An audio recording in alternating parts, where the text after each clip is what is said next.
Hi friends, welcome to our channel. இப்போவே நமக்கு summer time ஆரம்பிச்சிட்டு வெயில் ரொம்பவே ஜாஸ்தியாக இருக்குது. இந்த வெயிலேருந்து நம்ம உடம்பை பாதுகாக்கிறதுக்கு ஒரு சூப்பரான ஆரோக்கியமான கேப்பங்கூழ் எப்படி செய்கிறது அப்படிங்கிறது தான் நம்ம இந்த வீடியோவில் பார்க்க போகிறோம். இதை மாதிரி நம்ம கூழ்லாம் அடிக்கடி நம்ம உணவில் சேர்த்துக்கிட்டால் தான் எந்த டிசீஸும் வராமல் நம்மளால் நம்ம உடம்பை வந்து பாதுகாக்க முடியும். ஏன்னா வெயில் ரொம்ப அதிகமாக இருக்குது. அதனால் கண்டிப்பாக வாரத்தில் 2 நாளாவது செஞ்சு சாப்பிடுங்க. இன்றைக்கி காலையில் எங்களுக்கு காலை சாப்பாடே இந்த கூழ் தான். சூப்பரான டேஸ்ட்டில் இருக்கும், நல்ல ஆரோக்கியமானதும் கூட. அதுக்கு என்னென்ன தேவை, எப்படி பண்ணலாங்கிறத பார்க்கலாம். ஃபஸ்ட்டு பாத்திரத்தில் வந்து ஒரு 6 கப் அளவுக்கு தண்ணி ஊற்றி நல்லா கொதிக்க வச்சுருக்கிறேன்.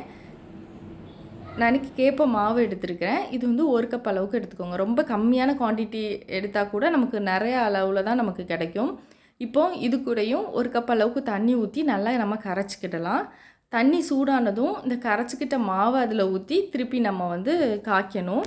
அல்லது மொத்தமாக நீங்கள் பானையிலே தண்ணி ஊற்றி அதில் மாவை கரைச்சிட்டு டைரெக்டாக நம்ம அடுப்பில் வச்சு கூட நம்ம காய்க்கலாம். அப்படியும் செய்யலாம். இப்படி பண்ணால் நமக்கு வந்து ஈஸியாக இருக்கும்.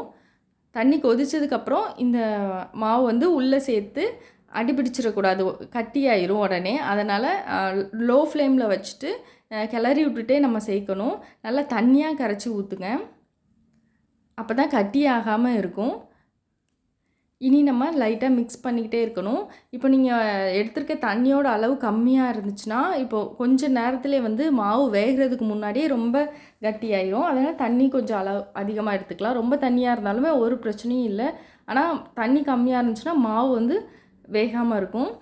இப்போது லோ ஃப்ளேம் அல்லது மீடியம் ஃப்ளேமில் வச்சு நம்ம பக்கத்தில் இருந்து லைட்டாக கிளறி விட்டுக்கிட்டே இருக்கணும். கிளறி விடாமல் இருந்தோம்னா கீழே வந்து உடனே போய் தங்கி அடிபிடிச்சிரும். அடிக்கணமான பாத்திரத்தை வந்து நீங்கள் எடுத்துக்கிட்டால் நல்லாயிருக்கும். இப்போ நல்லாவே வற்ற ஆரம்பிச்சிட்டு உங்ககிட்ட சாதம் மீதி இருந்துச்சுன்னா 1 கை அளவு சேர்த்துக்கிடலாம். அல்லது பழைய சாதம் கூட 1 கை அளவு சேர்த்துக்கலாம். சாதம் சேர்த்து நம்ம அதை குடிக்கும்போது நல்லாயிருக்கும், குடிக்கிறதுக்கு நல்லாயிருக்கும். இல்லை சாதம் எதுவுமே இல்லைன்னா கூட ஒரு பிரச்சனையும் இல்லை, நம்ம வந்து ப்ளெயினாக கூட குடிக்கலாம், நல்லா தான் இருக்கும். இல்லைன்னா இந்த தண்ணி கொதிக்கிறதுக்கு முன்னே அரிசி 1 கையளவு போட்டு அந்த சாதமாக ஆனதுக்கப்புறம் இந்த கேப்ப மாவை கரைச்சி உள்ளே ஊற்றி அப்படி கூட நம்ம செய்யலாம். இது வந்து நமக்கு ஈஸியாக இருக்கும். இப்போ நல்லா வற்றுனதுக்கு அடுத்து நம்ம வந்து ஸ்டவ்வை ஆஃப் பண்ணி நல்லா ஆற விடணும். நான் வந்து நைட்டு செய்கிறேன். காலையிலுக்கு வேணும் அப்படின்னா நைட்டு செஞ்சுட்டு காலையில் எழுந்திரிச்சோன்னே நம்ம அதை யூஸ் பண்ணிக்கலாம். இல்லை உடனே இன்றைக்கி காலையிலே செஞ்சு ஒரு 11 மணிக்கிட்ட சாப்பிட்ணும் அப்படின்னா நல்லா ஆறுனதும் 2 மணி நேரத்துக்கு அப்புறம் வந்து நம்ம கூழ் காய்ச்சதுக்கப்புறம் நம்ம சாப்பிட்டுக்கலாம். ஆனால் முந்தின நாளே செஞ்சு மறுநாள் நம்ம சாப்பிட்றது தான் நல்லா சூப்பரான டேஸ்ட்டில் இருக்கும். இப்போ எல்லாம் ரெடி ஆயிடுச்சு. நல்லா திக்காகணும். மாவு வந்துட்டு நம்ம க்ளோஸ் பண்ணி வச்சிடலாம். இது நல்லா ஆறட்டும், காலையில் பார்க்கலாம்.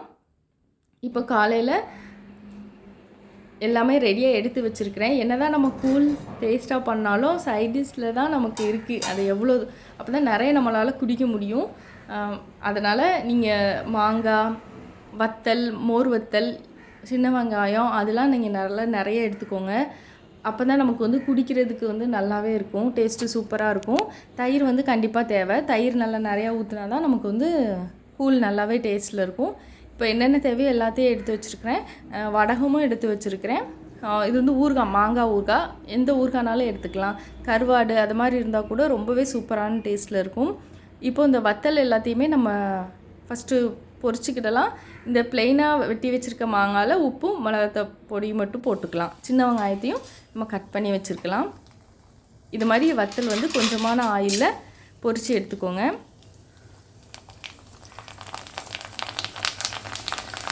அந்த கூழோடு சேர்த்து சாப்பிடும்போது நல்லாவே சூப்பரான ஒரு டேஸ்ட்டில் இருக்கும். இந்த மாதிரியான அப்பளப்பூ வந்து நம்ம தீ வந்து ரொம்ப கம்மியாக இருக்கும்போது பொரிச்சா தான் நல்லா பெருசாக வரும். அந்த வடகத்தோடு இதுக்கு முன்னாடி பொரித்த வடகத்தோடு இதுக்கு வந்து ஹீட் ரொம்பவே கம்மியாக தான் தேவைப்படும்.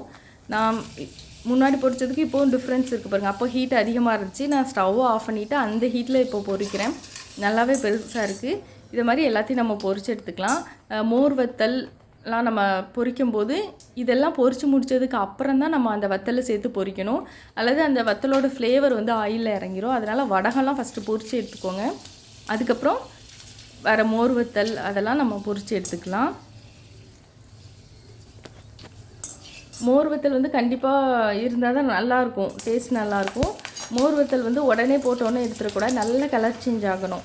நல்ல பிளாக் கலரில் வந்தால் தான் நமக்கு வந்து சாப்பிட்றதுக்கு நல்லாயிருக்கும். நல்லா மொறுன்னு நல்லா சூப்பரான டேஸ்ட்டில் இருக்கும். இப்போ உடனே லைட் கலரில் எடுத்திங்கன்னா சவுன்னு இருக்கும். அதனால் நல்ல கலர் வர மாதிரி பொரித்து நம்ம எடுத்துக்கிடலாம். இந்த கூழுக்கு வந்து கொஞ்சம் காரமான சைடிஷ் இருந்தால் தான் நமக்கு நல்லாயிருக்கும். அதனால் அது மாதிரி உள்ளதாக பார்த்து எடுத்துக்கோங்க. மாங்காய், கருவாடு, இது மாதிரி மோர் வத்தெல்லாம் நல்லா சூட் ஆகும். இப்போ எல்லாமே ரெடியாக வச்சுருக்கிறேன். சின்ன வெங்காயமும் நல்லா ரொம்ப குட்டி குட்டியாக கட் பண்ணி வச்சுக்கோங்க. சின்ன வெங்காயம் இல்லைன்னா பெரிய வெங்காயம் கூட நம்ம எடுத்துக்கிடலாம். இப்போ வந்து நம்ம கரைச்சிக்கிடலாம். தயிர் அதனோடு சேர்த்து நம்ம வந்து நல்லா மிக்ஸ் பண்ணிக்கிடணும். அப்புறம் கொஞ்சம் குட்டி குட்டியாக வச்சுருக்க மாங்காய் வந்து உள்ளே போட்டு குடிக்கிறதுக்காக எடுத்து வச்சுருக்கிறேன். அப்புறம் பெரிய சைஸ் மாங்காயில் உப்பு மிளகாத்தூளும் போட்டு வச்சுருக்கிறது நம்ம கடிச்சிக்கிடலாம் இடையில. இப்போ வந்து நல்லா மிக்ஸ் பண்ணி விட்டுக்கிறேன். இதோட நம்ம கட்டியாக கூட நம்ம கரைக்கலாம். அந்த மாவு வெந்திருக்கணும் நமக்கு. அதுதான் மாவு வெந்திருக்கிறது எப்படி கண்டுபிடிக்கலாம் அப்படின்னா, அந்த காய்க்கும் போதே கையில் தண்ணியை தொட்டுட்டு மாவை தொட்டால் மாவு கையில் ஓட்டக்கூடாது. அப்போனா நமக்கு மாவு வெந்திருக்குன்னு அர்த்தம். இப்போ 1 ஸ்பூன் உப்பும் ஒரு 5 டேபிள் ஸ்பூன் அளவுக்கு தயிர் சேர்த்துக்கிறேன். தயிர் நிறைய சேர்த்தா தான் நல்லா டேஸ்ட்டாக இருக்கும். இதையும் சேர்த்து நல்லா நம்ம மிக்ஸ் பண்ணிக்கலாம். அதில் கையை வச்சு நல்லா கரைச்சிருங்க. அப்போ தான் டேஸ்ட் நல்லாயிருக்கும். ஏன்னா அந்த தயிர் வந்து திப்பியாக இருக்கக்கூடாது. அதனால் நல்லா கரைச்சிக்கோங்க. இப்போது தயிர் வந்து இப்போ நான் இது ஃபுல்லாகவே யூஸ் பண்ண போகிறேன். அதனால தான் உடனே எல்லா கூலோடையும் நான் தயிர் சேர்த்துட்டேன். இல்லை அப்படின்னா நீங்கள் நிறையா செஞ்சிட்டிங்க, இப்போ கொஞ்சம் தான் சாப்பிட போகிறீங்கன்னா பாதி அளவு தனியாக எடுத்து தான் இதை மாதிரி பண்ணணும். இப்போது நல்லா கொஞ்சம் தண்ணியாக வேணுங்கிறதுனால 1 கப் அளவுக்கு தண்ணியும் நான் சேர்த்துருக்கேன். இது கூடயே சின்ன வெங்காயம் சேர்த்துருக்கேன். சின்ன வெங்காயம் நல்லா நிறையா போட்டால் தான் நல்லாயிருக்கும். ஒவ்வொரு வாய்க்கும் நமக்கு ஆனியன் வரணும். அப்போ தான் டேஸ்ட்டு சூப்பராக இருக்கும். இப்போ இதெல்லாம் மொத்தமாக மிக்ஸ் பண்ணி வச்சிட்டா நமக்கு கெட்டுரும். அதனால் கொஞ்சம் கொஞ்சமாக எடுத்து பண்ணுங்கள். இப்போ எவ்வளோ குடிக்க போகிறீங்களோ அந்த அளவுக்கு செய்யுங்க. கொஞ்சமாக நான் மாங்காய் கட் பண்ணதும் போட்டிருக்கேன். அப்போ சேர்த்து நம்ம குடிக்கும்போது நல்லா சூப்பரான டேஸ்ட்டில் இருக்கும். ரொம்ப ரொம்ப ஆரோக்கியமான கேப்பங்கூழ் ரெடி ஆகிட்டு நீங்களும் உங்கள் வீட்டில் ட்ரை பண்ணி பாருங்கள். தேங்க்ஸ் ஃபார் வாட்சிங்.